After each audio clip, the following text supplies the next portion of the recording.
just been really exciting because you work on a project for so long, 3 years, and you talk and you plan and you write reports and you speak to hundreds of people and stakeholders. Then when it actually comes to reality and people start to walk around the space and come in and to see their reactions, has been fantastic. The objectives of the design phase was to create a really welcoming presence in the high street where people could access all sorts of different healthcare and wellness services. It had to be a very inclusive space for people who were going to be coming and using such a broad level of services. So that we weren't excluding anybody, especially the ground floor. We needed to think about those who had impaired vision, who perhaps didn't have great hearing. They needed to be able to circulate around the building comfortably. We knew what we were trying to achieve, but actually how that was going to look in the end was going to be quite a challenge. And it was great to have the expertise of Diamond to work with. Healthcare is a very specific type of design because there's so much to consider. You really do have to understand the clinical practices behind the concepts.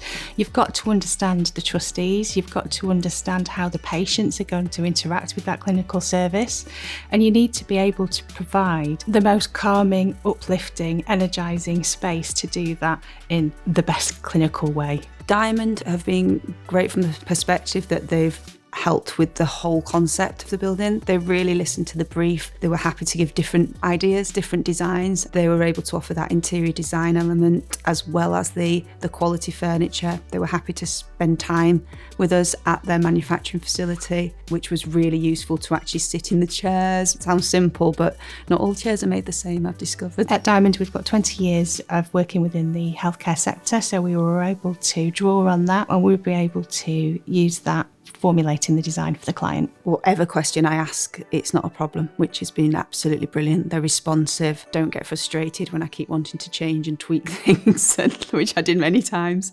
to really get to that final product. And I think they've clearly got pride in what they do. You can tell that they want it to be right as well. When it came to the actual creating the final product, after all the design was done, the fitting of the furniture, etc., they were absolutely fantastic. The team came in, they knew what they were doing, there was no hassle. It makes you feel really proud of how we've worked together to create the space, and I really do feel like we've hit the vision and the brief of what we tried to do. This is a flagship project for Warrington, and the fact that there was lots of different benefactors, there was lots of different services, very multidisciplinary, it put an extra challenge into the brief. So we needed to provide something quite different, something out of the box, and I think we really achieved that.